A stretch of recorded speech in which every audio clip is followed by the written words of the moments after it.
another. இன்றைக்கி இந்த வீடியோவில் என்ன பார்க்க போனால் how to add images in web page. ஒரு வெப் பேஜில் எப்படி இமேஜ் ஆட் பண்ணுறது வந்து பார்ப்போம்.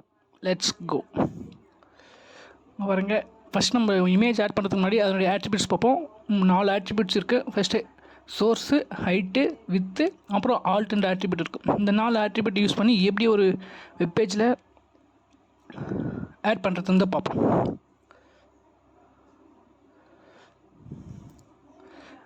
நான் 2 இமேஜ் வந்து HTML ஃபைல் ஃபோல்டரில் அப்லோட் பண்ணியிருக்கேன். அந்த 2 ஃபைல் தான் இங்கே இருக்குது. பார்ப்போம். 1.jpg 2.jpgன்னு 2 ஃபைல் இருக்குது. அதனுடைய இமேஜ் இது.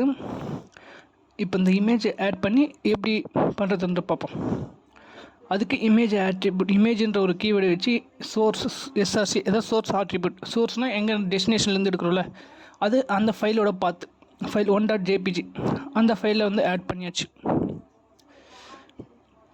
இன்னொரு இமேஜ் ஆட் பண்ணலாமா? ஆனால் ஆட் பண்ண வேணாம்.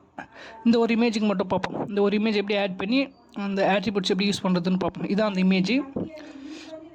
இப்போ சேவ் பண்ணிட்டு ரன் பண்ணி பார்ப்போம். 2.jpg ஃபைல் நம்ம கரெக்டாக கொடுத்துங்க. இப்போது லைவ் சர்வர் மூலிமா ரன் பண்ணிவிட்டு லோட் ஆகுது, பார்ப்போம். இப்போ பார்த்தீங்கன்னா இமேஜ் நம்ம வந்து ஹைட் வித்து கொடுக்கறதுனால இது ஆட்டோமேட்டிக்காக அதுவாக ஒரு சைஸ் எடுத்துகிட்டு லோட் ஆகி வந்திருக்கு. பாருங்கள் எப்படி இருக்குது. நம்ம வந்து இப்போ ஆட்ரிபியூட் யூஸ் பண்ணி எப்படி பார்ப்போம். ஆட்ரிபியூட்ஸ் ஹைட் வந்து ஒரு 250 கொடுப்போமா? 250 பிக்சலில் கொடுப்போம். நெக்ஸ்ட் பர்சன்டேஜில் கொடுத்து பார்ப்போம். ஃபஸ்ட்டு ஹைட்டு 250 பிக்சல் அண்ட் வித்தும் 250 பிக்சல் கொடுப்போம். Width equal to 250 pixel and save பண்ணிட்டு ரன் பண்ணி பார்ப்போம் என்ன அவுட்புட் வருதுன்னு.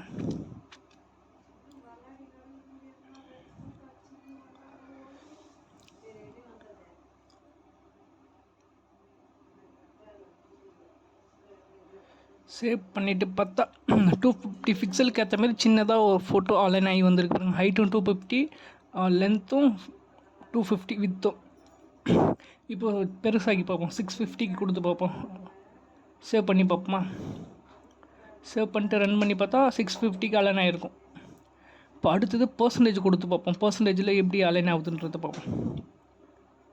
பர்சன்டேஜ் 100% கொடுத்தோன்னா ஃபுல் இமேஜ் ஃபுல் வித்து எடுத்துக்குது. பார்த்தீங்களா? 100% வித்து கொடுத்ததுனால ஃபுல்லாக எடுத்துக்கிச்சு டிஸ்பிளேயில். இப்போது ஆல்ட் ஆட்ரிபியூட் எதுக்கு யூஸ் பண்ணுறதுன்னு பார்ப்போம். ஆல்ட்னா ஆல்டர்னேட்டிவ் டெக்ஸ்ட். இப்போ ஒரு இமேஜ் தப்பாக இமேஜோட ஃபைல் அப்லோட் பண்ணிட்டாங்கன்னா, பட் ஆனால் அந்த இமேஜ் என்ன இமேஜ் நமக்கு தெரியணும்ல, அதுக்காக அந்த இமேஜுக்கு ஆல்ட் ஆட்ரிபியூட் யூஸ் பண்ணி ஒரு கீவேர்ட் கொடுப்போம்.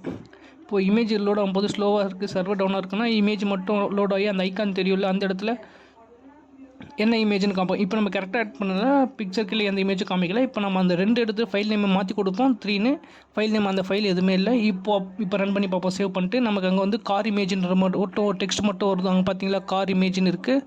அந்த ஒரு டெக்ஸ்ட் மட்டும். இதுக்கு தான் ஆல்ட் ஆட்ரிபியூட்ஸ்ன்ற யூஸ் பண்ணுறோம். சப்ஸ்கிரைப் பண்ணிக்கோங்க கைஸ்.